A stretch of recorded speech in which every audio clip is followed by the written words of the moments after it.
அன்பு நண்பர்களே, அனைவருக்கும் அன்னை சமையல் உமாவின் அன்பான வணக்கங்கள். இன்னைக்கு அன்னை சமையல்ல பார்க்க போறது கேரட் பாதாம் பாயாசம். இது கேரட் பாதாம் கீர்னு கூட சொல்லலாம். இது ஹாட் ஆர் கோல்டு எப்படி வேணா நீங்க சர்வ் பண்ணலாங்க. வாங்க எப்படி செய்யறதுன்னு பார்க்கலாம்.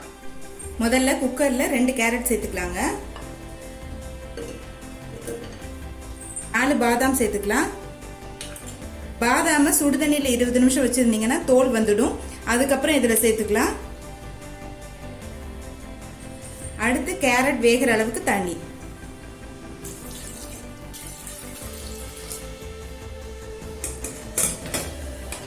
மூடி போட்டு குக்கர்ல இருந்து 3 விசில் வந்தோடனே இறக்கி வச்சிடலாங்க. இப்ப குக்கர்ல இருந்து 3 விசில் வந்துருச்சுங்க.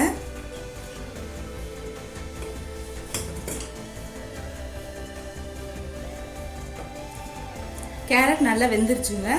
கேரட்டும் பாதாமும் கொஞ்ச நேரம் ஆறின பிறகு மிக்சியில கொஞ்சமா பால் சேர்த்து நைஸா அரைச்சுக்கலாங்க. முதல்ல கடாயில 4 கப் பால் சேர்த்துக்கலாம்.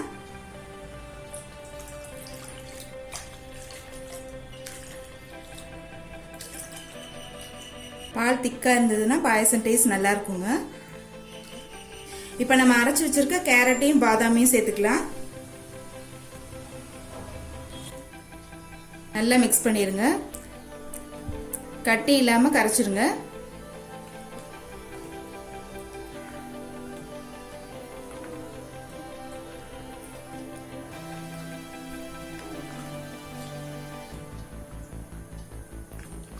இது மாதிரி கட்டி இல்லாம கரைச்சுக்கோங்க.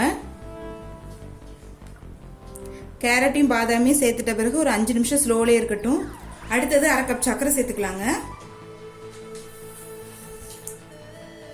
சர்க்கரை நல்லா கரையிற வரைக்கும் வெயிட் பண்ணலாம். நீங்க விருப்பப்பட்டீங்கன்னா கொஞ்சம் கம்மியா கூட போட்டுக்கலாங்க.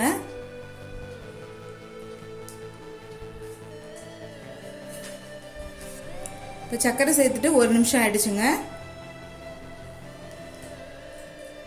3 ஏலக்காயை தட்டி போட்டுக்கலாம். அடுத்து பாதாம பொடியா நறுக்கி இதுல சேர்த்துக்கலாம்.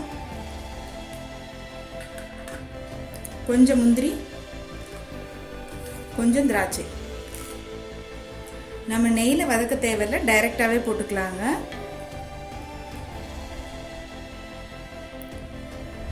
ஹாட் ஆர் சில் எப்படி வேணா இதை சர்வ் பண்ணலாம். இப்ப கேரட் பாதாம் பாயாசம் ரெடி ஆயிடுச்சுங்க. சர்வ் பண்ணிடலாம். இப்ப சுவையான கேரட் பாதாம் பாயாசம் ரெடி ஆயிடுச்சுங்க. ரெசிபியை ட்ரை பண்ணி பாருங்க, கண்டிப்பா உங்களுக்கே பிடிக்கும். ரெசிபி பிடிச்சிருந்ததுன்னா வீடியோவை லைக் பண்ணுங்க, கமெண்ட் பண்ணுங்க, ஷேர் பண்ணுங்க. இதுவரைக்கும் அன்னை சமையல் சேனலை சப்ஸ்கிரைப் பண்ணலன்னா சப்ஸ்கிரைப் பண்ணுங்க. தேங்க்யூ.